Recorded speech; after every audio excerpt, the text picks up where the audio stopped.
Chers amis, Hashem Alechem Tihyou, Leorech Yamim Tovim, Veshanim Naimim. Nous poursuivons notre étude Megillat Ruth dans le livre Zera Shimshon. Nous sommes au Darush Bet. Il raconte que ce limoud soit l'ilum nishmata shel Rohamad Zikolet bat Ninet Imi Morati, l'ilum nishmato shel Bachour Ha'alouv, shemet bekitsur yamim, Binyamin Yaakov bar Zoharit Ruth, והבחור העלוב שמת בקיצור ימים, פנחס אליהו בר פנינה, זיכרונם לחיי העולם. Que ce limoud apporte la réfoua shelema, la réfoua tanefesh, réfoua tagouf de tous les malades. Et en particulier, Haïm bar Simi, Mordechai bar Isa, Uriel Baruch bar Nicole Nehama, et Shimon bar Joséphine, de Madame Ruth bat Sarah, Anna el Narif Analaem, tout à Torah Tagen Ba'adam. Que tous ceux qui sont en attente d'une délivrance, d'une Yeshua, quel que soit cette Yeshua, Kadosh Baruch Hu leur octroie et exauce toutes leurs prières. Ezrenu Beshem Adonai, Osei Shamaim Va'aretz.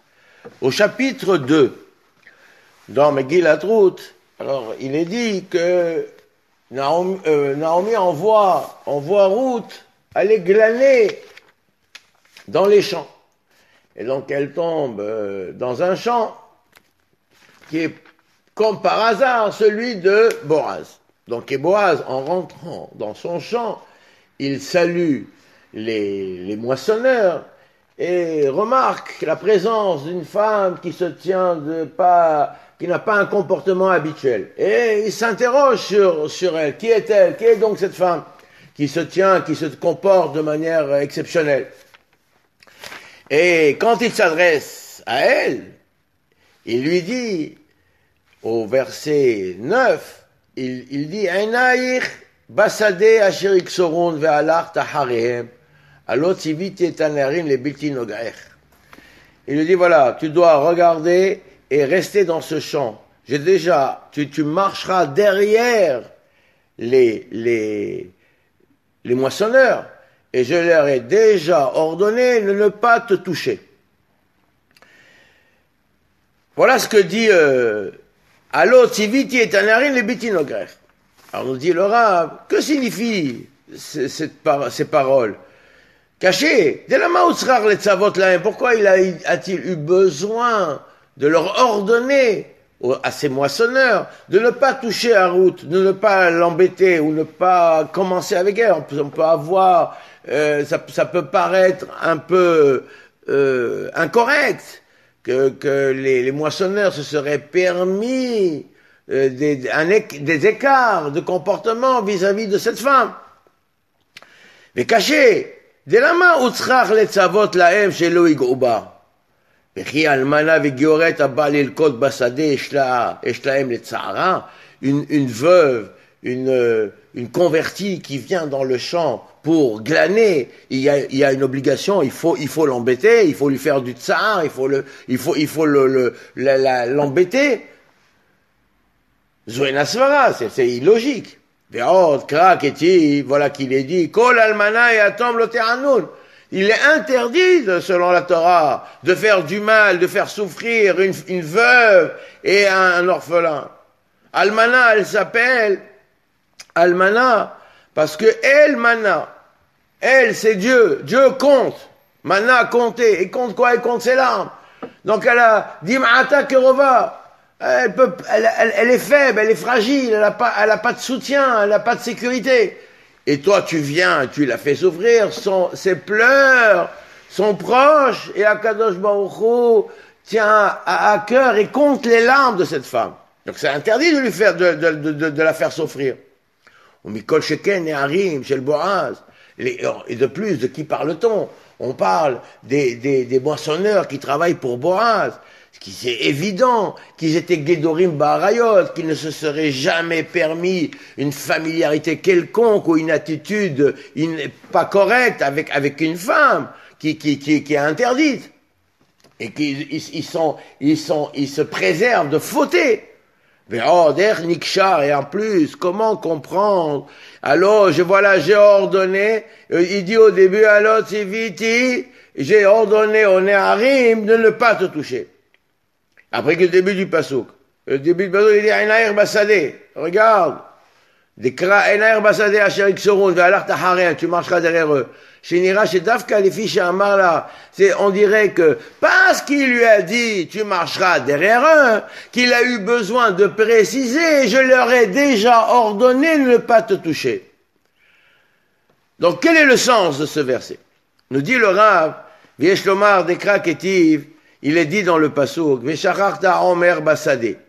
Donc, de quoi s'agit-il? La mitzvah, dans le champ, il y a 3 mitzvot, comme cela est mentionné dans Masechet Péa. Il y a Péa, celui qui moissonne doit laisser les coins de son champ, bon, au pauvre.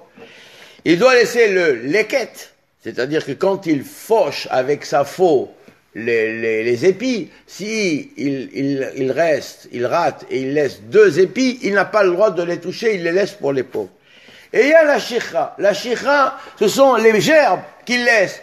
S'il avance, et là, après il fait des gerbes, donc il moissonne, après il attache, il fait des gerbes, et après il avance, il ramasse ces gerbes. Quand il a avancé et il a oublié une gerbe, alors il doit la laisser. Il doit la laisser pour le pauvre.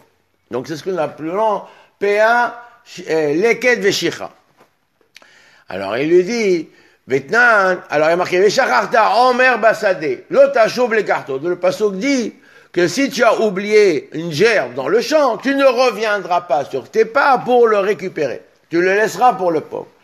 Et la Mishnah nous dit, dans Péa, au chapitre 4, Ze aklal, kol shehu bebal tachouv shicha. Chaque fois qu'il y a une interdiction pour le moissonneur de revenir en arrière, ce qu'il a laissé derrière lui est considéré comme étant shicha, un oubli. Donc d'ailleurs, c'est la seule mitzvah que nous accomplissons, qu'on peut accomplir en ayant oublié involontairement. Donc il a oublié, il ne peut pas revenir la chercher. Maintenant, s'il a le droit de revenir derrière et la récupérer, alors c'est pas shicha. Alors comment ça marche? Qu'est-ce que ça veut dire? Il a le droit de revenir ou il n'a pas le droit de revenir? Dans tous les cas, on pourrait dire, à partir du moment où il a avancé, alors la gerbe est derrière lui, et il n'a pas le droit de revenir. Pourquoi? Dans certains cas, il aurait le droit de revenir en arrière. Alors la Mishnah, elle dit que si, par exemple, ils ont Shnaim Shi'ithilu Be'emsa Ashura. Par exemple, quelqu'un, donc ils font des lignes dans le champ pour moissonner. Donc ils se mettent sur une ligne. Et ils commencent à moissonner. Mais les deux moissonneurs sont dos à dos au milieu de la rangée de blé. Donc, un niveau dans le champ. Un va sur la droite et l'autre va à gauche. Si, dans ce cas-là, Shnaim, She'ithilu Be'emsa Ashura, Ze Panav la Tzafon. Il y en a un qui va vers la gauche. Vezé Panav la Darom, et un qui va vers la droite. Et au milieu, ils ont oublié une shicha, Veshachachu Laharehem eno shicha. Et ils ont oublié au milieu une gerbe, ça s'appelle pas shicha. Pourquoi? Parce que nous dit Rabbeinu Avadia de Barthénora, parce que chacun regarde vers une autre direction. Donc, le premier, quand il va vers la droite, il sait qu'il y a une gerbe, mais il se dit que son collègue va la prendre. Et la même chose pour l'autre. Alors qu'ils se disent, voilà, ils vont oublier. Moi, j'ai oublié, mais lui, il va la prendre. Moi, je sais qu'il y a une... En réalité, il n'a pas oublié. Il compte sur l'autre pour la ramasser. Donc ça s'appelle pas shira. Les filles, chez Shneem Samchou, Ze al Ze, ou Mitokar Nishkar. Pourquoi ça s'est oublié? Parce qu'un a compté sur l'autre. Et dans le Tosfot Yom Tov précise que Veshachachta, tu as oublié. Ça sous-entend Shelo al-yedei davar acher, sha'imecha. C'est pas à cause de quelque chose d'autre que tu as oublié. De toi-même, tu dois oublier. Et là, ce n'est pas le cas. Et avec ce cas-là, nous allons pouvoir comprendre le sens des versets. Boaz amar les routes. Boaz a dit à Ruth, je tirais basadeh bemakom shekvar katzru. Qu'elle regarde, qu'elle fasse attention, qu'elle observe l'endroit où les moissonneurs ont déjà moissonné. qu'elle marche derrière eux pour l'île-côte, pour glaner. Ve'akol yeh shela. Et tout ce qu'elle aura trouvé à ce moment-là, elle pourra le prendre, que ce soit la glanure, le leket, ou la chicha, ou les omarim, ou les gerbes. Ve'amar lakar. Et pourquoi il lui a dit ça? Kedei shetitnaeg b'tzniut, afin qu'elle marche derrière, qu'elle soit derrière et pas devant les moissonneurs, qu'elle ait une attitude de retenue, qu'elle soit b'tzniut. Mais l'autre est l'air lifnei haneharim. Aval alze caché. Mais sur ça, on a une question. Chez Oil ve'haneharim em rabim. Voilà que les moissonneurs sont nombreux. Mashesh le harem et noshicha, voilà, ils sont nombreux. Donc, ce qu'ils ont laissé derrière eux, alors peut-être que l'un a laissé derrière lui, parce qu'il comptait sur son collègue, et l'autre comptait sur le troisième collègue. Donc, tout ce qu'il y a derrière les moissonneurs n'est pas obligatoirement abandonné pour les pauvres. Donc, ils peuvent revenir, à pi halacha, et récupérer cela. Aval, puisqu'ils sont nombreux. Alors, parce qu'ils se sont, alors que c'est pas shicha, parce que un compte sur l'autre. Mais Kédé, et afin que Ruth, l'autre itpahed mina neharim, et afin que Ruth n'ait pas la crainte que les moissonneurs l'empêchent de récupérer ce qu'elle trouve derrière eux, et afin qu'ils ne l'empêchent pas aussi de récupérer, parce qu'ils vont dire c'est pas shicha, tu n'as pas le droit de prendre. Velo irso shetikar ma sheshachou laharem les fichés no shicha. Ils voudront pas qu'elles prennent ce qui est derrière eux, parce qu'en vérité, selon la halakha, ce n'est pas une vraie shicha. C'est pour cela qu'il a introduit ces paroles. L'Omar là, allô tiviti tanari, j'ai déjà ordonné aux moissonneurs qu'il ne t'empêche pas de récupérer les bilti nogaer. Klomar, she'afalpi, bien que minadin, selon la stricte halakha, ce qui est derrière eux n'est pas obligatoirement oublié et n'appartient pas obligatoirement aux pauvres. Malgré tout, je leur ai ordonné qu'ils ne reviennent pas derrière et qu'ils te laissent prendre ce qui est derrière. Ça, c'est ce qu'a dit Boaz. Maintenant, ici, il y a une question qui se pose. Ve'im tomar, uma ita kavanat Boaz. Quel est l'intérêt, quelle est l'intention de Boaz? Parce que s'il veut lui donner, il a qu'à lui donner la tzedaka. Ve'im aya rotze la tête là, bishelo. Si Boaz avait l'intention de donner ce qui lui appartient, comme c'est le cas ici, aya chol la tête là, be'atzna, ou bechavod. Il aurait pu lui donner de manière honorable, sans qu'elle ait besoin de marcher derrière les moissonneurs. Sans qu'il lui donne de manière avec kavod, sans qu'elle ressente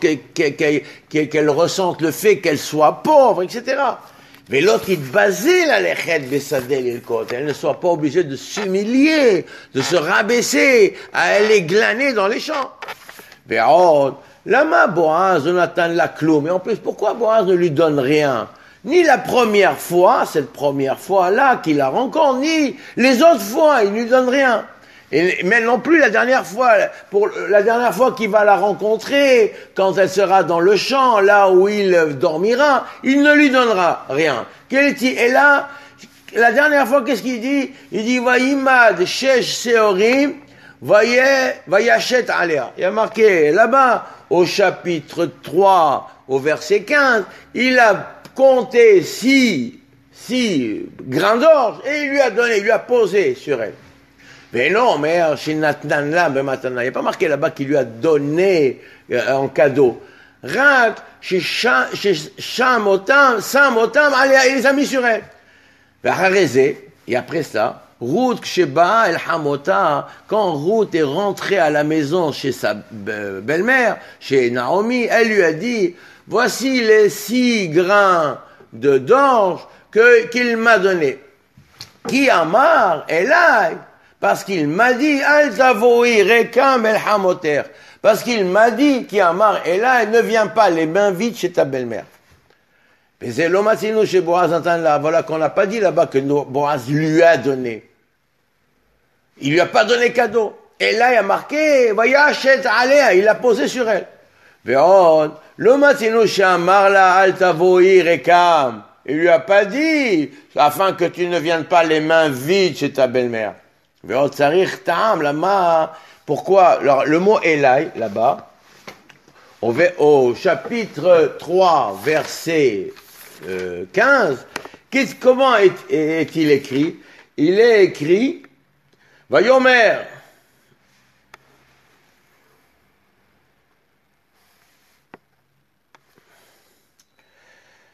Alors, qu'est-ce qu'il dit? Vayomer achi amitpachad asher alaich, ve'hez bach, ve'tohez ba, vayimad shesh sorim, vayashet alea, vayavo aïr. Alors, Vatavo el Hamota, elle est venue chez sa belle-mère. Vatomer mi adbiti, elle a dit, voilà qui c'est, qui je suis. Vatomer shesh sorim aïle natali. Voilà les 6 grains d'orge il m'a donné. Qui amar elai. Le mot elai n'est pas marqué. Qui amar al tavo'i rekam el hamoter. Alors que le mot elai n'est pas marqué. Donc il y a ici une lecture, et nous disent la massorette, Elai keri veloketiv. Alors la raison, elle est pourquoi elle est marquée Elai. On le prononce, on le lit, mais il n'est pas écrit. Donc ça aussi c'est une question. Comme la Gemara nous dit dans les Nedarim. Viesh lomar, il y a lieu de dire, chez Kavanat Boaz Aïta, שלא ליקח רות לאישה עד שהגואל יגלה דעתו שאינו רוצה לקח אותה לאישה. Donc nous savons que Boaz avait un oncle, donc Ploni Almoni.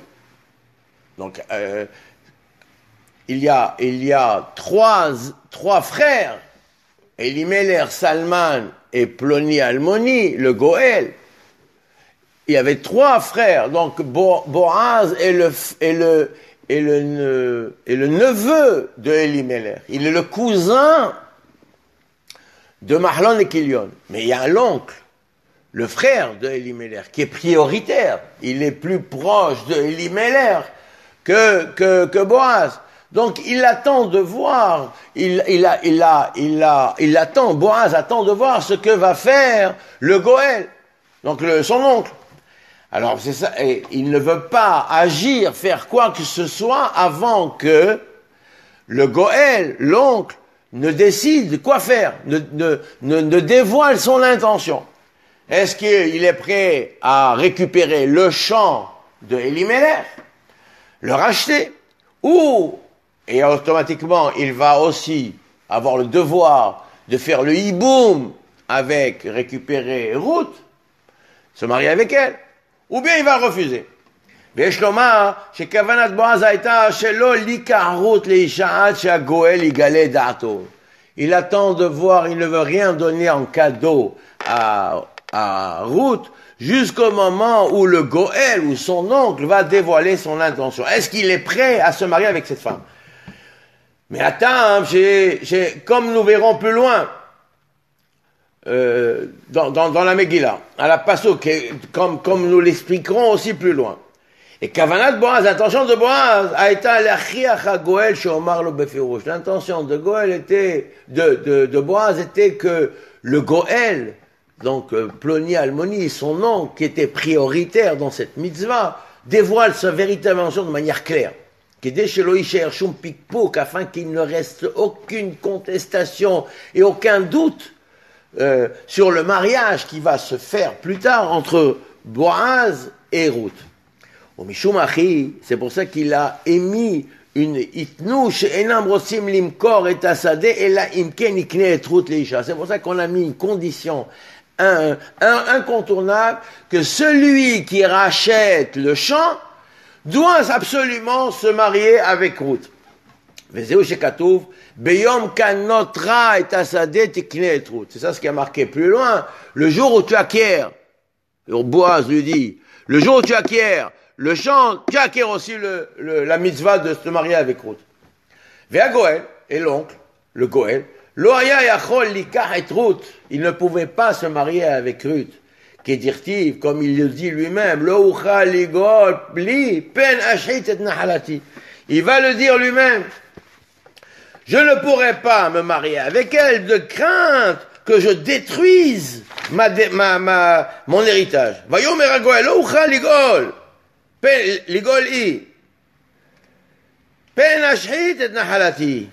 De peur que je détruise ma nahala. Donc nous expliquerons en quoi, quel est le problème qu'a ce Goël-là. Alors il lui dit, Géolata. Il dit, fais-le toi. Et Géolat. Géol lecha ata et Géolati. Il dit, fais-toi la Géoula du champ, récupère le champ de Elimelech, fais cette mitzvah de délivrer, de racheter le champ, et aussi de racheter Ruth. Car moi, je ne pourrai pas le faire délivrer. Donc c'est ce qu'il dit ici. Ve'adraba. Et il demande à Boaz de le faire.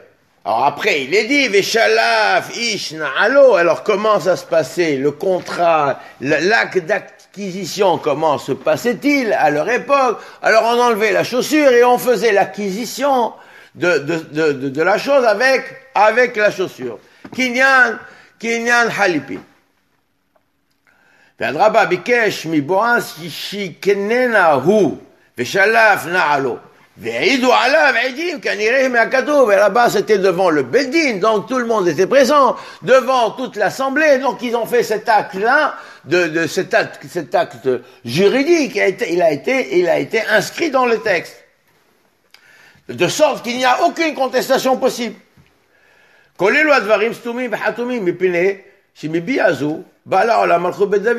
Alors, comment c'est possible qu'une chose pareille soit renfermée, soit tellement obscure à comprendre et à dévoiler dans cette Megillah? Il dit parce que nous disent les Mekoubalim, parce que de cette union, de cette transaction, va venir au monde Malchut Bet David, le Mashiach va venir. Comme tout le monde le sait. Vimaya Boaz no se Ruth Kodem Devaro. Et si Boaz s'était marié, avait fait les kiddushin, lui avait donné des cadeaux, ou avait fait un acte, avait fait les kiddushin avant que les choses ne soient clarifiées avec le Goël, Azaya Goël connaît Asadeh, le Goël il aurait eu l'intention d'acquérir le champ, et Marchavto chez le Boaz, l'intention de Boaz ne se serait pas réalisée. Et le Midrash Rabbah a dit, Vezot lifnim be'Israël. Et c'est comme ça, au sujet de Veshalaf ish na'alo, que l'acquisition, que l'acte juridique se faisait grâce au fait d'enlever sa chaussure. Il y a marqué, Shimi shemocher sadeu, celui qui vend son champ, ayu kerovav onsimlo bouchet panim, befarasia. Celui qui vend son champ, on lui faisait honte en public. C'est ça. Sur quoi revient ce midrash? Il revient sur le passouk qui dit Veshalaf ish na'alo. Vezot lifnim et Israël. Et c'est comme ça que ça se passait de tout temps en Israël. Celui qui vend son champ, alors on lui faisait la honte. Pourquoi? Comme on faisait honte à quelqu'un qui se marie avec une femme qui ne lui sied pas. Si par exemple quelqu'un de lignée royale, noble, se marie avec une femme dont la lignée est trouble, on ne sait pas exactement comment ça se passe, est-ce qu'il y a eu une tromperie, est-ce qu'il y a eu, on ne sait pas, la lignée n'est pas claire. Alors c'est dit quelqu'un qui se marie avec des gens qui ne sont pas d'ascendance totalement claire. Il n'y a pas, va savoir s'il y a eu, c'est un enfant naturel, qui c'est le père, on ne sait pas qui c'est le père. Et ça, peut-être que c'est un passoul. Alors, la même chose pour les Kohanim. Donc on lui faisait une honte. Donc ici, le Midrash fait une comparaison entre le champ et la femme. Cependant, même si celui qui a vendu son champ, mais que lorsqu'il va le racheter, on lui rendait l'honneur qu'on lui avait pris en public. Et ici, au sujet de Ruth, Mistapkim ba ha'olam, les gens avaient un doute à son sujet. Imhi haguna, imlav. Est-ce qu'elle est apte, elle est digne de se marier avec Boaz ou avec le Goël? Est-ce qu'elle est digne de se marier parce qu'elle est Moavia?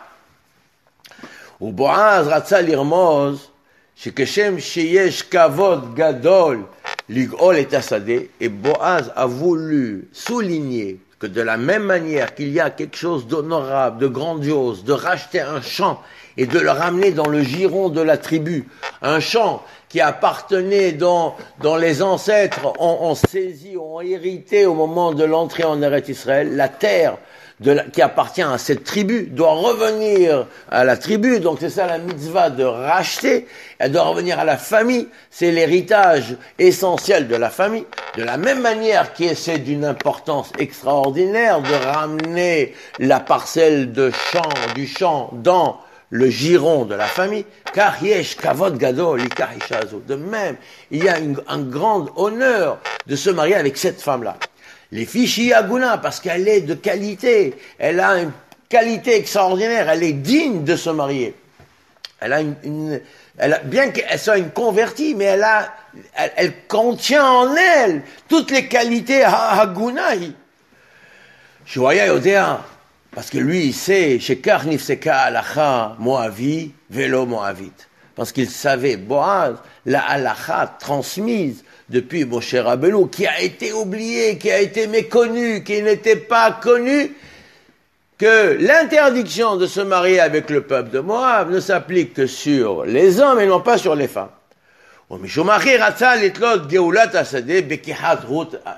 C'est pour ça qu'il a lié les deux éléments, le champ et la femme. Donc nous savons que la contestation qu'il y avait ici, le doute, le Goël ne veut pas pen ashrit nahalati, le sens qu'il faut donner à cela, c'est que la halakha n'était pas connue, que l'interdiction de marier avec une Moabite, avec le peuple de Moab, n'était pas connue, que cela s'applique uniquement aux hommes et non pas aux femmes. Comme le dit la Gemara dans Yebamot, à la page 77. Donc il y a une contestation, et cette contestation va durer jusqu'à l'époque de David, jusqu'à après que David va avoir Shlomo, etc. On va contester la pureté de la lignée, que David peut-être il est moavi. Cette halakha va innover à ce moment-là. La halakha que va appliquer Boaz va être innové. Lui, il sait la halakha. Il sait la halakha, mais l'entourage, la majorité des gens n'acceptent pas cela, ne sont pas prêts à eux-mêmes à le faire, comme le Goël, parce qu'on craint. J'ai peur de faire une faute grave. Et si je me marie avec elle, mes enfants ne seront pas des juifs à part entière, puisqu'ils sont descendants de Moab, etc. Est-ce que ça va laisser une trace, une tache sur la descendance?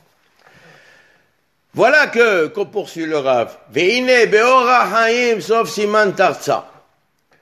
Au sujet dans le Rahaim est marqué, dans les Elchot Megillah, Katav Haga, Vi'ish lo ishlar, donc la mitzvah d'envoyer Mishloach Manot, le jour de Purim. Alors un homme n'enverra pas à une femme. Shelo yavo ish lishloach l'almana. On n'a pas l'habitude qu'un homme envoie Mishloach Manot à une femme. Il ne donne Mishloach Manot à une femme. Parce que, sinon, on risque, il peut y avoir, alors s'il y a un dérapage, il peut y avoir un cas où un homme va donner à une femme qui est veuve. Mais il y a l'idée, et à ce moment-là, il y aura un doute, peut-être que la kavana qu'il avait, il l'a donné avec des témoins, et ça fait kiddushin. Aval, matanot anim en la roche. Mais quand il donne matanot anim, la tzedaka, alors il n'y a pas de crainte à avoir que de donner à une almana. וכתב המגן אברהם, פירוש יאמרו שהם סבלונות וחושבים לקידושין. C'est des cadeaux, parce qu'on a l'habitude d'envoyer des cadeaux avant le mariage. Alors on peut envoyer les cadeaux, peut-être que les cadeaux qu'il a envoyés, c'est les cadeaux qui précèdent le mariage, et peut-être il y a un hashash kiddushin. Ou mishum achi, donc peut-être que cette femme a été mariée avec lui, donc il faut un guet. Ou mishum achi Boaz lo ratza liten la shum matana derech kavod. C'est pour ça que Boaz n'a pas voulu lui donner des présents, des cadeaux, de manière honorable, de manière kavod, derrière kavod. Parce qu'après, à ce moment-là, on l'aurait cru, il aurait pu avoir une rumeur, voilà qu'il a fait kiddushin avec elle. Velo aita mitkayem et machshavto, et à ce moment-là, son intention ne serait pas réalisée. Share, parce que אם הגואל היה יודע שבועז התחיל לקדש את רות קודם רשותו, si le Goël avait su, si c'est comme ça que c'était passé, s'il avait su que Boaz a commencé déjà à entreprendre le mariage en envoyant des cadeaux, alors qu'est-ce qu'il aurait dit? Avant que lui ne se retire totalement de l'opération, qu'il refuse de récupérer le champ, il n'aurait pas voulu à ce moment-là faire l'action de lui concéder totalement le champ. Pourquoi? Les autres rien, parce que ça ne sert plus à rien. C'est pour ça que Boaz, quand il lui donne en plus, mais sous la forme de cadeaux qu'on donne aux pauvres. Lesquels Chichampéa. Et quand il lui a donné les 6 grains d'orge, Ruth a compris. Elle a compris que son intention c'était qu'elle ne vienne pas les mains vides chez sa belle-mère. Ah bah, Laura Salomar là, mais lui, il n'a pas voulu le dire de manière explicite, afin que la chose ne se sache pas.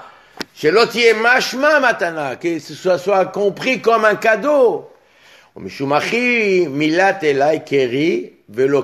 pour ça que le mot Elai,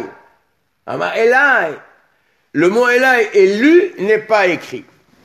Ça veut dire que ça, il avait en intention, mais il ne l'a pas exprimé. Mais selon la réalité des choses, Ma'asav, l'action qu'il fait, dévoile son intention, qu'il a voulu lui dire. Shaya Rosé Lomar Laken, c'est ça ce qu'il voulait lui dire. Donc en réalité, il voulait agir avec elle comme un cadeau, mais il ne le fait pas, ça prend une autre forme. Ve'odesh Lomar, She'oil She'beoto Shesh Aseorim, Ramaz là, dans le Midrash dit que quand il lui donne les 6 Séorim, qu'est-ce qu'il lui donne? Quel message il lui transmet? Que voilà, 6 enfants vont sortir d'elle. Chez Midbarim Beshesh Brachot, Kemo She'amru Zal. Imken, donc comme la Gemara le dit, il y aura 6 enfants qui vont sortir, qui recevront 6 bénédictions. Donc c'est Malchut Bet David. Imken, la tikva sha'eta la le Naomi. Voilà l'espoir, l'espérance que Naomi avait que Boaz se marie avec Ruth n'est pas vaine. C'est pas pour rien.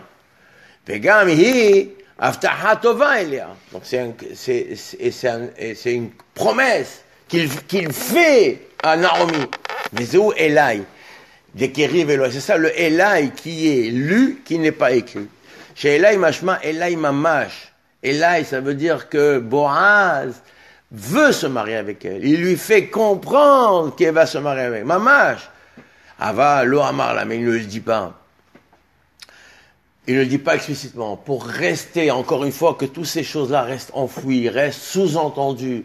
De sorte, comme nous disent les maîtres, que le Malchut Bet David, toute cette histoire-là, est une histoire qui est enrobée dans un brouillard, qui est pas clair, qu'on ne sait pas exactement comment ça se passe. Est-ce que c'est moutard, que c'est assaut? Ça la forme pas trop cachère, mais c'est quelque chose d'extraordinaire qui se passe. Pourquoi? Afin que les accusateurs n'empêchent pas les choses de se réaliser, que la Kohatuma n'empêche pas. Quand les choses sont claires, alors il y a des Kohot qui viennent pour empêcher.